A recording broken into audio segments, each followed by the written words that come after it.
Bienvenue dans cette nouvelle édition du Morning News. Au sommaire, fin du premier sommet Russie-Afrique à Sochi.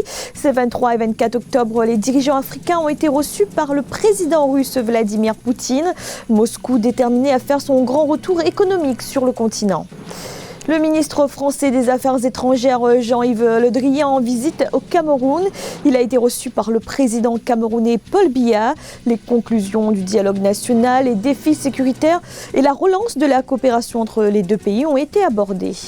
Et le Rwanda se dote de son premier port terrestre ouvert, un projet de 80 millions de dollars, fruit d'un accord de concession d'une durée de 25 ans signé avec les Émirats arabes unis.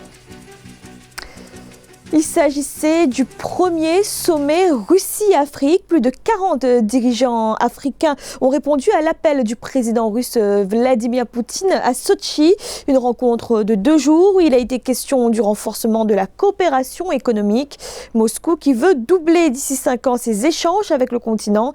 Le regain d'intérêt pour l'Afrique n'est pas nouveau puisque les exportations russes vers le continent ont doublé en moins de 4 ans. Et face à l'Europe, aux États-Unis et à la Chine, surtout déjà partenaire des pays africains, la Russie mise sur un nouveau modèle de coopération. Écoutez à ce propos l'analyse de Boubacar Ba.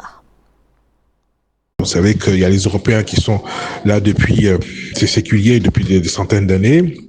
Vous avez la présence chinoise qui est très importante. Vous avez l'Inde aussi. Et puis vous avez la Turquie qui essaye aussi de prendre des parts de marché. Donc la Russie vient de très très loin. Maintenant, il faudrait savoir aujourd'hui, est-ce qu'elle a les moyens de prendre une position plus intéressante? Oui, elle a une possibilité d'intégrer déjà les anciens pays qui ont déjà eu des rapports avec elle lors du RSS. C'est des pays qui sont peut-être plus enclins à venir. Et puis, elle a un avantage. Ce n'est pas un pays colonisateur. Elle n'a pas les rapports que l'Europe a avec les pays africains, et si elle dispose de moyens financiers conséquents, elle peut y arriver. Mais aujourd'hui, il faut savoir quand même que la Chine dispose de moyens financiers extrêmement importants, et je ne suis pas sûr que la Russie ait ces moyens financiers. Donc la Russie prend des bonnes parts de marché, elle peut faire reculer la part de l'Europe, mais d'ici à ce qu'elle prenne le premier plan, je n'en suis pas vraiment sûr. L'ancien ministre ivoirien de la Jeunesse, Charles Blé Goudé, est de nouveau poursuivi par la justice. Après la Cour pénale internationale, c'est désormais le tribunal d'Abidjan qui se saisit de son dossier. L'affaire a été reportée au 30 octobre 2019. Un énième rebondissement que ses avocats disent ne pas comprendre. Reportage de notre correspondant Olivier Conin. Nouvelle poursuite judiciaire contre Charles Blé Goudé en Côte d'Ivoire. L'ancien ministre de la Jeunesse de l'ex-président Laurent Gbagbo est à nouveau poursuivi par la justice. Les chefs d'accusation portent sur des crimes commis contre les prisonniers civils et militaires. Le tribunal a renvoyé l'affaire au 30 octobre pour permettre à ses avocats de préparer leur défense. Ces derniers ne comprennent pas l'opportunité de ces poursuites. Ce qui est certain, c'est que nous allons plaider au rejet, n'est-ce pas, des infractions imputées à notre client. Pour l'instant, je ne fais pas de commentaires. Voilà. J'attends que l'audience se tienne, qu'on débatte de toutes les questions que soulève le dossier. Ce nouvel épisode judiciaire contre Charles Blé Goudé, président du COJEP, Congrès panafricain pour la justice et l'égalité des peuples, est dénoncé par ses partisans. Ceux-ci appellent cependant au calme. Il a fait 14 mois ici à la DST. Le régime n'a pas eu l'occasion de laisser en justice. Non, il a été transféré à la CPI. En rappel, Charles Blé Goudé et son co-accusé, l'ex-président ivoirien Laurent Gbagbo, ont été acquittés le 25 février 2019 par la CPI, Cour pénale internationale, au terme d'un procès pour crimes contre l'humanité commis pendant la crise post-électorale de 2010-2011 en Côte d'Ivoire. Ils attendent la conclusion de la procédure d'appel de la procureure de la CPI. Au Cameroun, le président Paul Biya a reçu en audience le ministre français des Affaires étrangères Jean-Yves Le Drian. Une rencontre où les résolutions du récent dialogue national ont été abordées. Cette visite doit également marquer la relance de la coopération entre les deux pays. Corinne Comsefem. Arrivé au Cameroun le 23 octobre 2019, le ministre français de l'Europe et des Affaires étrangères, Jean-Yves Le Drian, s'est entretenu ce même jour avec le président camerounais Paul Biya. L'examen des résolutions issues du grand dialogue national, entre autres sujets, a meublé ces échanges qui, pour la France, ouvrent la voie à une nouvelle ère de coopération entre les deux nations. Je suis venu pour dire combien la France se voulait, avec le Cameroun, être dans une phase de relance d'une relation historique très forte, mais qui va trouver maintenant une nouvelle dynamique. Cette visite de l'homme d'État français traduit le soutien de la France au Cameroun au moment même où ce pays d'Afrique centrale fait face à d'importants défis sécuritaires. À l'extrême nord, la menace Boko Haram reste prégnante. La crise séparatiste, quant à elle, devrait pouvoir s'atténuer au sortir du dialogue avec les résolutions telles qu'un statut spécial pour les deux régions anglophones et l'accélération du processus de décentralisation. Nous souhaitons accompagner les efforts de paix, d'apaisement qui ont été développés depuis quelques jours, depuis quelques semaines, en particulier à la suite du grand dialogue national, pour que le Cameroun retrouve sa sérénité. Nous avons pour cela beaucoup d'atouts, l'expérience de notre collaboration depuis de nombreuses années, mais aussi le fait que nous avons aussi l'expérimentation de la décentralisation. La rencontre entre les chefs d'État français et camerounais à Lyon le 10 octobre 2019, couplée à cette visite du chef de la diplomatie française, symbolise un rapprochement entre ces deux États. Rapprochement qui devrait renforcer le partenariat économique. Le ministre Le Drian a également prévu dans son agenda une rencontre avec les entrepreneurs français et camerounais.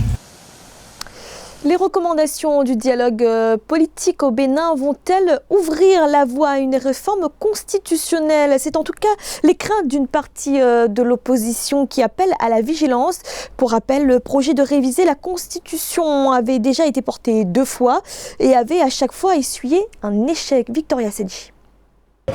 Au Bénin, l'opposition appelle à la vigilance. Jeudi 17 octobre, le chef de l'État Patrice Talon a soumis à l'hémicycle les recommandations du dialogue politique du 10 octobre qui doivent être transformées en avant-projet de loi avant d'être mises en œuvre. Mais les ténors de l'opposition craignent que cela ne débouche sur la relance du projet de révision constitutionnelle porté par l'exécutif depuis 2 ans. Je n'ai pas entendu parler de révision de la Constitution. La Constitution, ce n'est pas une Bible et nous sommes dans un processus où on doit pouvoir évoluer. Même si controversé, il y a un certain nombre de réformes qui avaient été initiées. Et si dans le processus, la révision venait, si le débat se pose, on doit pouvoir discuter. Le dialogue fait suite aux violences meurtrières post-législatives d'avril 2019 qui n'ont pas vu la participation des partis d'opposition, leurs listes ayant été recalées. Les travaux sur les conclusions du dialogue sont attendus avant décembre 2019, alors qu'un seul parti d'opposition y était invité. Le pouvoir en place ne peut pas prendre le risque de se jeter à l'eau sans une concertation minimum sur la question. Il peut avoir des intentions aussi dans la conduite des réformes. Cela venait être une nécessité de toucher à la Constitution. On ne peut que faire le débat. Le projet de réviser la Constitution, vivement boycotté par les députés de l'opposition, a essuyé 2 échecs en 2017 et 2018. Pour le chef de l'État Patrice Talon, ce dialogue était nécessaire pour améliorer la gouvernance générale. Parmi la soixantaine de lois soumises au vote des députés lors de la session budgétaire ouverte mercredi 23 octobre figurent des lois qui devraient conduire à une décrispation politique.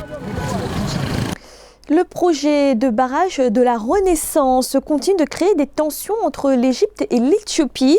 L'Égypte qui craint que la construction de ce méga barrage, projet de 4 milliards de dollars, n'entraîne une réduction du débit du Nil, dont elle dépend à 90% pour son approvisionnement en eau. En face, l'Éthiopie se dit déterminée. Corinne Comsefem. Le remplissage du réservoir du barrage de la Renaissance doit être effectif, selon le Premier ministre éthiopien Abiy Ahmed. Devant le Parlement ce 22 octobre 2019, le prix Nobel de la paix 2019 a rappelé la détermination de son pays à aller au bout de ce projet qui est un excellent atout pour l'Éthiopie. Si nous devons entrer en guerre, nous pouvons mobiliser des millions de personnes. Si certains peuvent tirer un missile, d'autres peuvent utiliser des bombes. Cependant, cela n'est dans l'intérêt de personne et l'Éthiopie n'a aucune volonté de faire du mal à l'Égypte. Pour l'Égypte, l'un des pays concernés par ce vaste projet hydroélectrique, les propos de l'homme d'État éthiopien traduisent des ambitions belliqueuses. Les autorités égyptiennes, qui s'inquiètent de l'impact de ce projet sur leurs ressources en eau, souhaitent régler la question par voie de dialogue. Ils ont intérêt à trouver un terrain d'entente parce que l'Éthiopie a le droit de faire un barrage comme l'a déjà fait l'Égypte.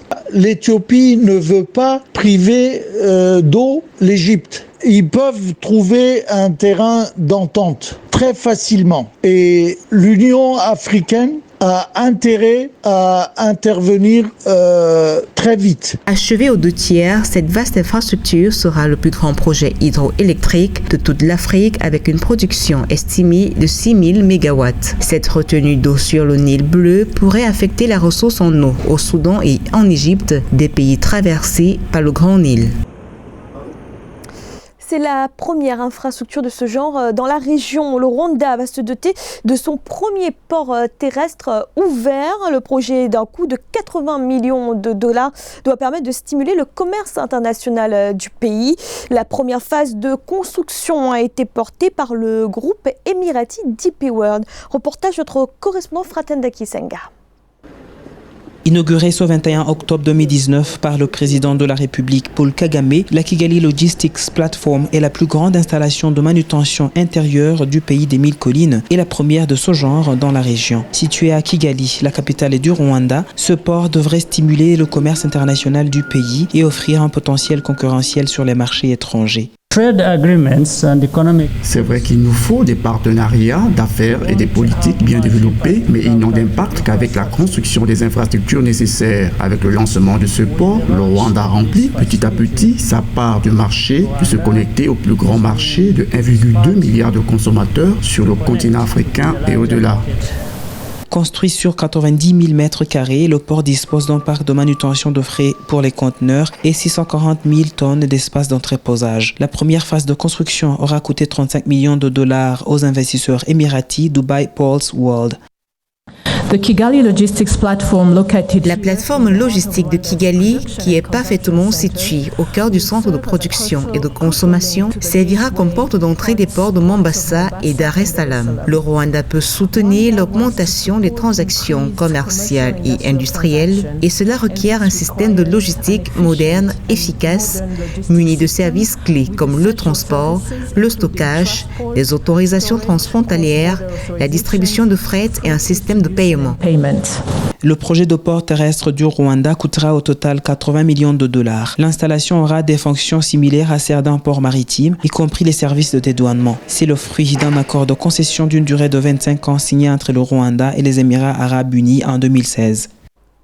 C'était le journal de la rédaction. Merci de l'avoir suivi. Retrouvez dans un instant une nouvelle édition de l'information.